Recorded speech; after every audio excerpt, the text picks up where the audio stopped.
Hello, hello, hello. You are tuning into another episode of The Wunderkind Show. Today's second topic is Zay Flowers on pace to be the next Antonio Brown. Look, guys, now, yeah, like I said earlier in the other video, a lot of stats have been coming out. And because those stats pertain to Raven players, we go over them and certain stuff like that. And there was one particular one that came out today after the ones that I showed you earlier about Zay Flowers. Now, it's very early to tell, but Zay Flowers is very talented. Very talented. We all can see the talent. The question is, can he put it all together? The NFL is full of talented players. Even the guys on the bench are talented. The question is, can they put everything together to be, Pro Bowlers, all pros, consistent weapons for a quarterback? And from this picture, it's looking like he is right on his way on becoming that. And it's, matter of fact, it's not even close. It's not even close at all. He looks like he's lined up, and I'm going to show you exactly what it is. If you like more content like this, please remember to like, subscribe, hit that notification bell, okay, guys? All right, so let's get into it. Check this out. So this is what came out on Twitter from StatMuse. Shout out to StatMuse again. I always give everyone their love and certain stuff like that. It's like Flowers Muse, but it was from StatMuse, yeah. So it said stats in their first 33 games. Zay Flowers 151 receptions for 1,917 yards and 9 touchdowns. And AB, who's one of the greatest receivers we've ever had, at 120 receptions, 1,761 yards, and 5 touchdowns. Now, guys, look. That by itself, I know some people, because look, we're Raven fans, so we always look at things and be like, yeah, all right? We look at it like, oh, that might not be true. They might be fudging some of the numbers. What are we missing? Why is it so legit 33? Why isn't that more? Why is it so specific? So what I did is I went out there and I said, I know what they're going to ask, so let me do and be proactive. So I went out there and got stats. Now, I want you to see this real quick, right? This is Antonio Brown's whole career. But you can look at the first games, right? 2010 is when he was drafted. He had 167 yards on 19 targets. Okay, no problem. The second season, he had 1,100 yards on 123 targets, 69 receptions, 2 touchdowns, 79 long. Then the third year, he goes for 66 receptions on 105 targets, 787 yards, 11.9 pop, and 5 touchdowns. Now, that's a little crazy, right? Because when you start looking at it and saying, okay, well, what is Zay's target share? That's why I'm here, guys. That's why I'm here. Here it goes. That's why I love Nestle Crunch. So check this out, right? So Zay's first year, he had 108 targets, 77 receptions. This year, he had 74 receptions, 3 less receptions. He went up 8 more targets, but then he was at 1,059 yards, 14.3 average, and 4 touchdowns. Now, that's off of 2 seasons. That is all.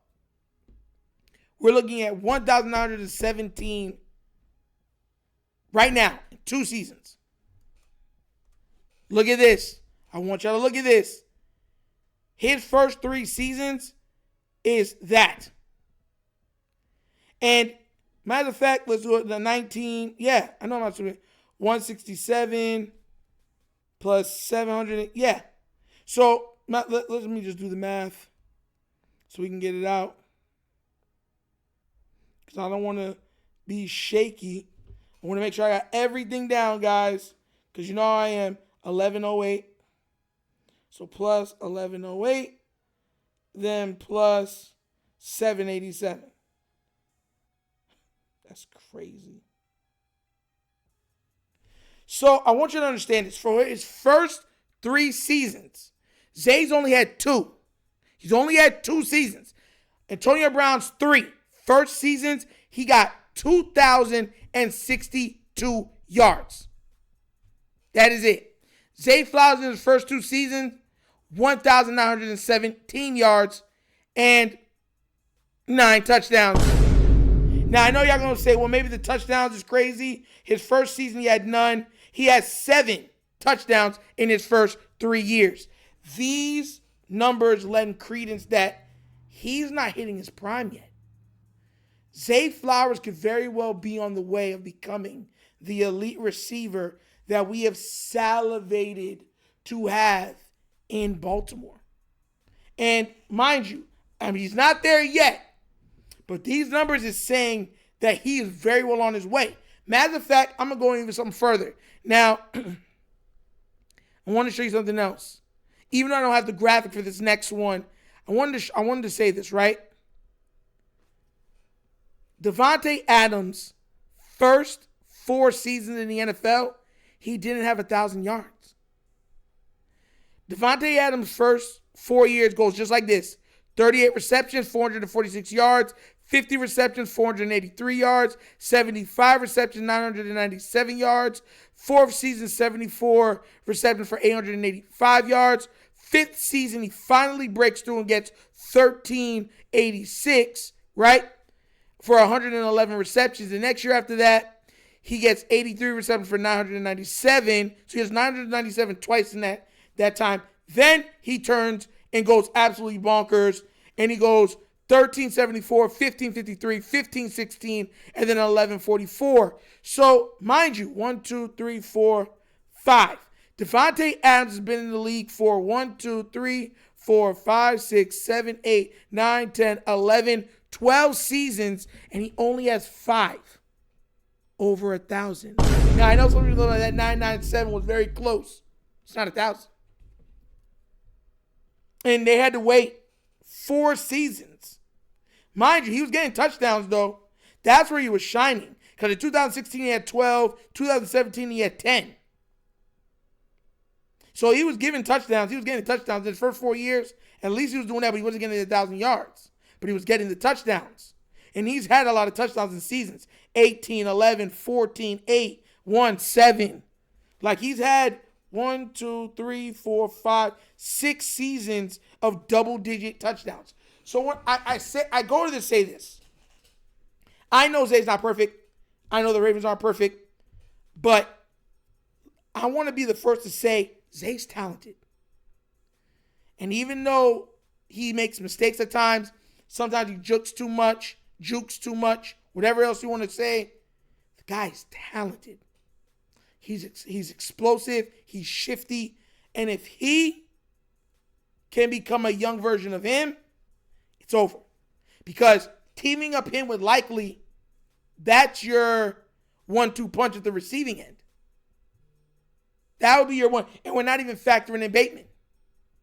You would have a legit 1-2 punch receiving in Likely and Zay Flowers that you could be able to put up against any other team in the NFL. That's saying something.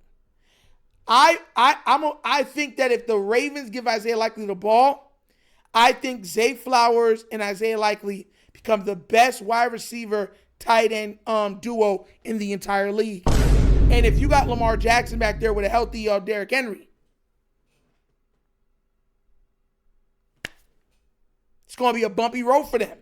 I'm talking about bumpy like the back of a Crunch bar. That's why I love Nestle Crunch. Just to let y'all know. So this, I saw this and I said, boy, because once again, look at the difference in stats. If you take him for 3 seasons versus 2, he only has about 101 more yards than him. And Zay Flowers has more touchdowns. And that factors in even heavier when you take into the fact that we're the 32nd ranked passing attempt team in the entire NFL. So we're the last place team in passing attempts. And he should have, if he didn't get hurt, Zay Flowers would have went off for 1,100 yards this year. Maybe 12. Just saying. I'm just saying. Because he started cooking. He dropped some passes. Then he started getting it. And then all of a sudden he started turning on the Jets. And everyone's like, oh, God. Zay's looking like he's warming up. And then he got injured. And then he was out the first 2 games of the season. So, the first 2 games of the postseason. So, yeah. But I'm telling y'all this right now. We got to keep an eye on this. Because he has the talent. And he looks like he has the numbers that he might eventually become that guy. Another question that becomes up is, will the Ravens let him go just when he's starting to manifest? We talked about that too. Will the Ravens pay him $25 million a year to keep him on the roster? Or $30 million a year to keep him on the roster? I'll tell you what right now. If he turns into him, a young version of him, and the Ravens let him go, Raven fans will be sick. Sick to their stomach. I don't know how they didn't even stand. They'd be like, I can't go to school. I can't work. I'm sick. It'll be crazy. Absolutely crazy, guys. But what do you guys think? Do you think that Zay Flowers has the opportunity to become better or on the level of an Antonio Brown? And if he does, do you think the Ravens keep him or move on to greener pastures because of the price tag? Let me know what you think down in the comment section, please, all right? But as always, that's episode of The Wunderkind Show. Thank you for watching. Again, how we get down, we have fun and we laugh. With everything we talk about, we're doing what? Facts and truth. Please do remember, like, subscribe, hit that notification bell, and make sure that you subscribe and like to The Wunderkind Morning Show, which is a different channel that we're doing. And it's live Monday through Thursdays, 9:30 to 10:30 a.m., where we cover all hot topics in sports. And we close it out with nostalgia trivia from the 70s, 80s, 90s, early 2000s, guys. So be there, guys, or be square. Okay? Also, if you'd like to donate to the channel, help out with equipment and stuff like that, bottom of the screen, QR codes to a CashApp. CashApp located in the description of every video that we do. Name of it is $, The Wunderkind Show. Super easy. But that's episode of The Wunderkind Show. This show is Nigel signing off. And as always, you know my slogan. Peace. And I am out of here. Huh? Yerp. Finish him, Daddy.